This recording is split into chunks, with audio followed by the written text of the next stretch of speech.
네, 안녕하십니까. 장디용입니다. 오늘은 부동산에서 가장 사람들이 중요하다고 생각하는 요소죠. 부동산 입지에 대해서 한번 이야기해 볼까 합니다. 입지가 왜 중요할까? 일단은 부동산의 가치, 부동산이라는 거는 움직일 수가 없잖아요. 그죠? 그러다 보니까 그 부동산이 위치하고 있는 상황, 주변의 상황, 부동산 자체의 상황에 따라서 가치가 천차만별로 다르겠죠. 그리고 우리나라는 주택에 대해서는 주택수에 따라서 또 양도세라든지 취득세라든지 여러 또 제한 사항들을 많이 걸어놨죠. 그러다 보니까 그럼 내가 많이 가질수록 세금이 늘어나는데 그럼 이거 어떻게 해야 되지? 거기서 나온 말이 뭐죠? 똘똘한 한 채, 그런 이야기도 있었고요. 그리고 앞으로 정부에서 그리고 또 지자체에서 뭐 지하철을 더 깐다든지 그다음에 뭐 기업을 어디 유치한다든지 여러 가지 정책 변화에 따라서 또 예를 들어서 기업에서 우리 여기에 공장을 더 지어야겠어, 우리 오피스 빌딩 더 지어야겠어, 이렇게 하면 또 미래의 가치가 또 바뀌겠죠. 이 부동산의 가치가 바뀌겠죠. 결정적으로 그런 것들이 바뀌면서 부동산의 가치가 확 바뀌는 것이기 때문에 이 부동산의 위치, 입지가 중요하다. 입지라고 하면은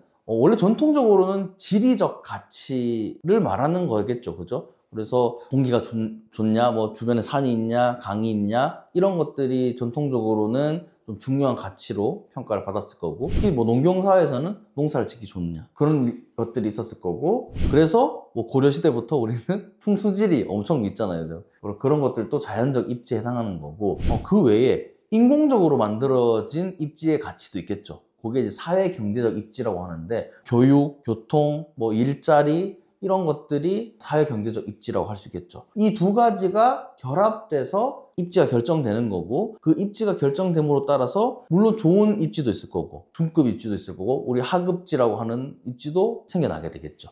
그러니까 그 입지가 가지고 있는 가치가 좀 견고하고 튼튼하고 지속 가능성이 높고, 그러면은 당연히 미래 가치도 계속 높아지는 거고, 그래서 가격 방어, 그러니까 떨어질 때 덜 떨어지고 올라갈 때는 더 올라가는 그런 일들이 벌어지는 거죠. 그래서 우리가 강남불패 하는 이유가 강남에서 가지고 있는 사회경제적 입지, 이런 것들이 워낙 견고하고, 그리고 기업들도 계속 강남에 투자하고, 그죠? 그런 것이 계속 일어나고 있기 때문에 입지라는 것이 마치 사람들이 고정불변하는 것으로 생각하는 경향이 있다. 사대문 안은 정통적으로 풍수지리적인 입지가 뛰어났던 곳이겠죠. 조선시대 때 만들어졌으니까.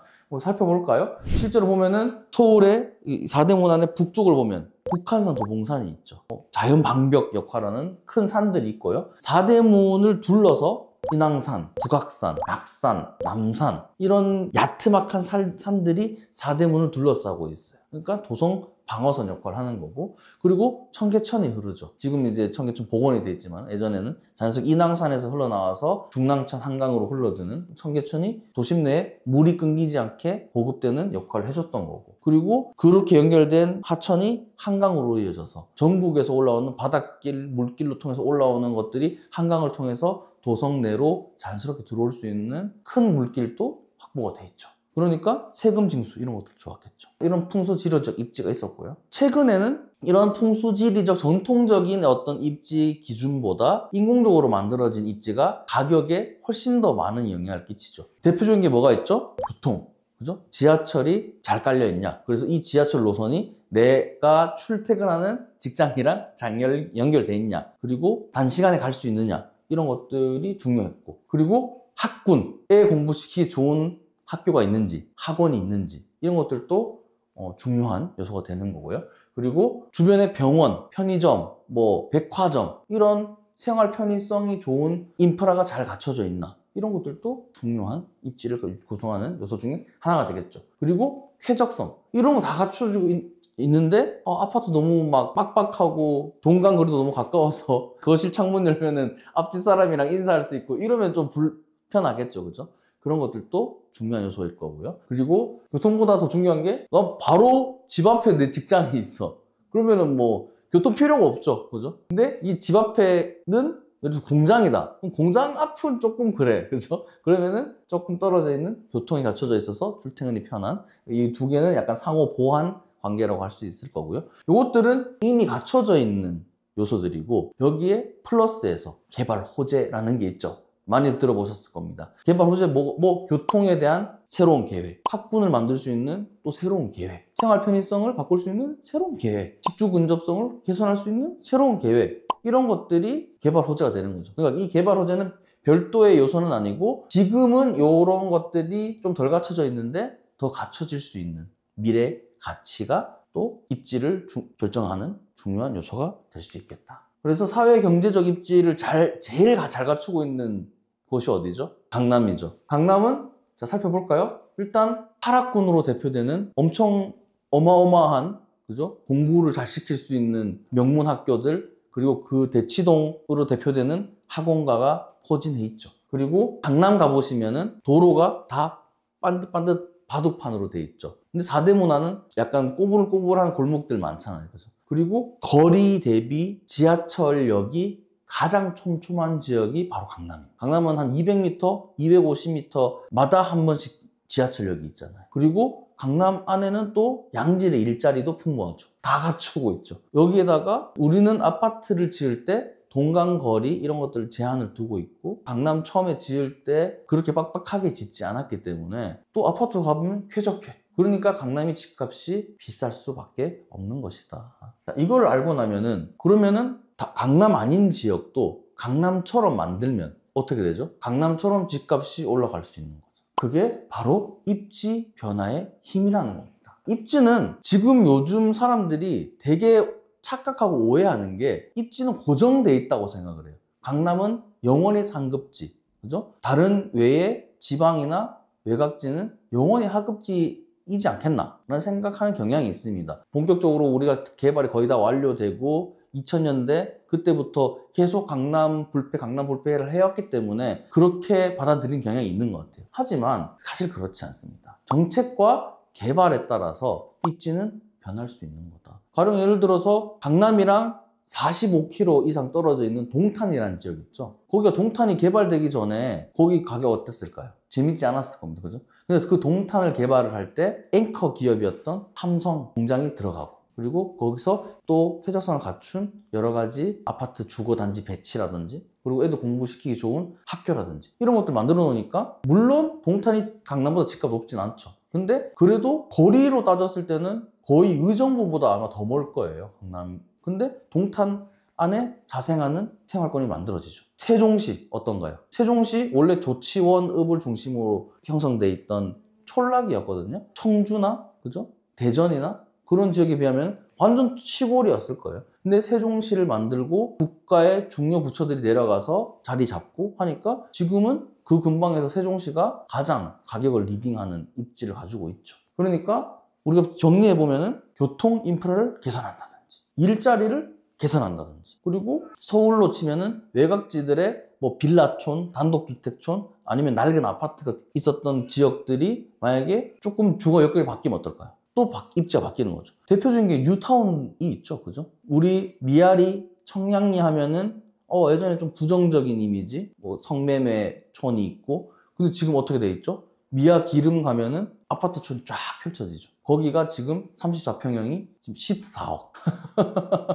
노원보다 더 비싸졌어요. 청량리 그보다 더 비쌉니다. 이해가 되시죠? 입지는 바뀌는 거잖아. 근데 우리가 강남만 보고 있고 그 뒤에는 사람들이 입지는 불편한다, 불쾌한다 떠들고 있으니까 그렇게 믿고 있지만 사실은 그렇지 않다. 지금도 계속 바뀌고 있다. 입지 상승의 대표적인 사례가 아까 제가 예시를 들었던 지역들 외에도 마곡지구. 마곡도 서울에서 완전 뭐 김포공항 그 앞에 허허 발판이었거든요. 지금 어떻죠? LG를 중심으로 그죠? 여러 국내 해외 기업들 들어와서 별천지가 됐죠. 분당, 판교. 여러분 그 재벌집 막내 아들 드라마 보면 여기 사주세니까 분당 땅 말이가 독이나 굽던 땅 그거 뭐하러 살려고 라는 내용이 나오잖아요. 그 드라마 보시면은 그럼 분당은 원래 뭐였다? 독이나 굽던 땅이었다. 근데 이게 개발을 하니까 지금은 천당 아래 분당 뭐 이런 이야기 나오잖아요. 그죠? 그리고 아까 제가 예를 들었던 뉴타운들 그런 지역들이 입지가 완전 변한 대표적인 사례라고 할 수 있죠. 그러면 입지 변화 가능성을 잘 체크하면 조금 저렴한 가격으로 내가 미리 선점을 해서 높은 수익을 기대할 수가 있겠죠. 그럼 어떤 걸 체크해야 될까요? 우리 아까 딱 이미 나와 있었잖아. 교통 확인해야 되겠죠. 새로운 지하철 들어오나? 최근에는 GTX가 그런 역할 많이 했죠. 그죠? 그리고 요즘엔 또 지자체, 메인 지하철들을 잇는 경전철 사업들도 많이 하고 있으니까 그런 것들을 체크해 볼 필요가 있을 거고요. 이게 하루아침에 만들어지진 않을 거잖아요. 그러면은 계획을 세우는 단계가 있을 거고, 계획을 구체화하는 단계가 있을 거고, 그게 실제로 실행되는 단계가 있을 거란 말이에요. 그런 것들을 미리미리 체크해서 해본다면은 투자를 할 수 있을 거고요. 그리고 재개발, 재건축, 주거 환경이 확 바뀌는 거죠. 저층 2, 3층짜리 집들이 49층, 50층 집이 되는 그런 것들이 어떻게 잘 진행되고 있는가 체크할 필요가 있겠죠. 그 다음에 요즘에 정부나 지자체에서 가장 고민하는 게 뭐죠? 일자리죠. 일자리가 어떤 식으로 또 새로운 일자리가 생겨나고 있는가? 지금 AI 시대 막 본격화되고 있잖아요. 그거를 활용한 새로운 직업, 새로운 산업, 새로운 기업들이 생겨날 가능성이 높죠. 그러면은 기존에 있는 입지가 아닌 또 다른 데에 밸리를 만든다면 정부에서 계획적으로, 그죠? 정책적으로 지금 대선 시기에 그런 공약들이 쏟아져 나온다면 어마어마한 큰 변화가 일어날 수 있겠죠. 그리고 교육 환경, 학교들은 줄어들고 있지만은 그 중에서도 요 학교 좀 남겨두자. 여기 학교가 공부가 조금 그랬는데 재개발 재건축하면서 새로운 상가가 생기고 거기에 학원이 들어오고 함으로 인해 가지고 공부시키기 좀 괜찮아졌는데 달라질 수 있죠. 그래서 이런 것들을 포괄하는 게 뭐죠? 정부 정책, 지자체 정책이 될 수 있겠죠. 그런 것들을 잘 파악을 해놓는다면 이미 사람들은 갖춰진 입지만 본단 말이에요. 갖춰질 입지를 찾아내면은 조금 상대적으로 저렴한 비용으로 투자처를 찾아낼 수가 있겠죠. 정리해 보겠습니다. 성장하는 지역을 선점해라. 앞으로 성장할 지역. 여러분들 돈이 많으면 강남을 사면 돼요. 제가 기자하면서도 제가 돌아다니면은 사람들이 많이 물어보는 게 그래서 어디 사면 돼요? 근데 자기 재산을 공개하기가 싫어. 그러면 저는 할 말이 딱 정해져 있죠. 강남 사세요. 압구정 현대 사세요. 근데 우리가 50억, 100억이 있지 않기 때문에 내 레버리지, 내 자산, 내 레버리지 안에서 살 곳을 찾아야 되는데 그 중에서 앞으로 성장 가능성이 더 높은, 그래서 유망, 우리 주식 투자할 때도 그죠? 기술이 있는 기업들을 가치 투자를 하잖아요. 그죠? 부동산도 그런 가치 투자를 하는 게 필요하다. 그리고 이런 것들을 알려 그러면은 각종 개발 계획들을 미리미리 체크를 해보자. 그리고 기본적인 3가지 요소. 학군, 그다음에 일자리, 그다음에 생활 편의성. 이런 것들은 기본적으로 체크해야 될 요소라고 할 수 있죠. GTX. 이것만 봐도 앞으로 어디가, 어느 지역이 출퇴근이 편하겠구나 알 수 있죠. 그냥 예시를 드는 겁니다. 근데 사람들이 되게 오해들을 많이 하는 게 메인 사업, 메인 개발 계획만 많이 본단 말이에요. 근데 이 외에도 이 중간중간에 다 작은 사업들이 있겠죠. 그런 것들 디테일하게 챙길 수 있는 사람들이 결국에는 남들과 다르게 좀 저렴한 비용으로 고수익을 올릴 수 있는 기회를 잡을 수 있다는 겁니다. 이게 뭘까요? 공장들이 모여있는 데를 뭐라 그러죠? 산업단지라 그러죠. 산업단지들이 어디에 있는지 정부에서 한국산업단지공단이라는 데서 지도로 제공을 하고 있어요. 이건 전국 지도고요. 지역별 지도도 제공하고 있습니다. 그러면은 지방은 무조건 그냥 망하는 거 아니야? 그렇지 않죠. 이렇게 일자리가 많이 모여있다고, 산업단지가 이렇게 돼 있다고, 그리고 이 산업단지들 진짜 조그만 시간을 투자해서 검색해보는 거죠. 그 산업단지에 유망 기업들이 잘 들어가 있나? 매출을 잘 올리는 기업들이 많냐? 그런 지역들을 잘 찾아서 투자하면은 충분히 지방에서도 괜찮은 똘똘한 애들을 찾아낼 수 있겠죠. 공부 잘하는 전국 1등 옆집을 보지 말고, 그렇죠? 그래도 내 아이의 재능 안에서 키워내듯이 나의 자산 규모 범위 내에서 충분히 투자처를 찾아낼 수가 있다라는 겁니다. 그래도 서울이 더 중요하겠죠. 서울도 서울시에서 이미 앞으로 어떤 식으로 서울시를 발전시켜 나가겠다는 계획을 발표를 해놨습니다. 여기 이 지도 보시면은 서울 도심, 여의도, 강남은 누구나 아는 곳이죠. 그죠? 근데 요거를 이제 3대 도심이라고 하는데요. 이 도심 기능을 분산시키기 위해서 준도심을 육성하겠다라고 서울시에서 계획을 하고 있습니다. 그게 7개 지역을 꼽아놨어요. 그거를 7광역 중심이라고 합니다. 이 빨간색인데요. 볼까요? 용산, 어마어마하게 개발되고 있죠. 잠실 잠실 이미 갖춰져 있지만은 거기서 또 재건축을 추진하고 있죠. 청량리, 왕십리 이제 거의 변화 완료되고 있습니다. 상암, 수색 말할 것도 없죠. DMC, 마곡 아까 이야기했던 마곡, 그리고 봤더니 가산 대림, 항동 상계라는 데가 있네요. 사람들 구로, 노도강 하면은 뭔가 영끌족들이 막 많고 영원히 발전 안 할 거라고 생각하지만은 서울시에서는 얘들을 못지않은 준도심으로 키우겠다는 계획을 가지고 있는 겁니다. 그래서 오세훈 시장이 뭘 했죠? 서남권 대개조, 동부권 대개조라고 직접 나서서 PT까지 했죠. 일자리를 창출하고 주거 여건을 개선해서 가치를 높이겠다. 그리고 이 지역들 또 사이사이에 노란색들이 있죠, 그죠? 여기는 12지역 중심이라고 해서 또 얘들 사이에서 보완 역할을 해주는 중심지를 만들겠다. 그래서 12개를 꼽아놨습니다. 서울에서 어디가 집값이 올라갈지를 서울시에서 예고를 해놓은 셈이죠. 이런 것들을 남들이 안 보는 이런 자료들, 정책 자료들을 미리 보셔가지고 여러분들의 자금력 그리고 여러분들의 레버리지에 맞게 찾아서 투자하는 게 중요하겠다. 자, 부동산 투자의 핵심 원칙, 장기적 관점에서 입지의 유지 또는 변화를 살피면서 접근하라. 단기 투자가 목적이신 분들은 입지도 중요하지만은 치밀하고 세밀한 세팅을 할 필요가 있어요. 그리고 영끌 하는데 너무 영혼까지 끌어오면 안 됩니다. 집값이 변동이 있을 때 버틸 수 있는 체력을 갖춰놓을 필요가 있어요. 그래서 자금 조달과 관리 여력을 충분히 고려하시면 좋을 것 같습니다. 여기에다가 아까 입지를 볼 수 있는 시각까지 더해진다면 실패 없는 부동산 투자를 하실 수가 있습니다.